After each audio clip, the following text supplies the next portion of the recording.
কথায় আছে না, স্মৃতি কথা বলে। তো সেক্ষেত্রে এই স্মৃতিটাকে নিয়ে কিন্তু মানুষের বাঁচা এবং বর্তমানকে নিয়ে আগেরকার দিনের কথাগুলি মনে করে আরেকটু সুন্দর করে অনুভব করা।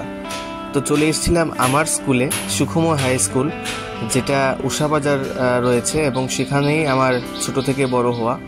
তো সেই স্কুলে এসেছি অঙ্কন পরীক্ষক হয়ে, মানে এক্সামিনার হয়ে এসেছি এই স্কুলে।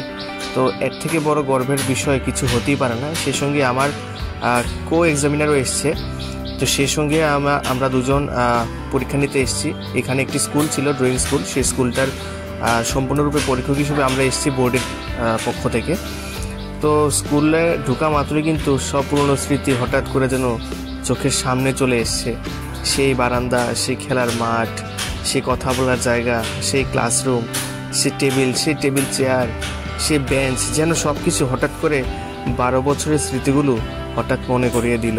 সেই মাঠে কত খেলা, কত বন্ধুদের নিয়ে হাঁটা চলা করা, পড়াশোনা করা, দুষ্টুমি করা, মজা করা, এই সবগুলো দৃশ্য যেন একই সময়ে হঠাৎ করে চোখের সামনে চলে এসছে।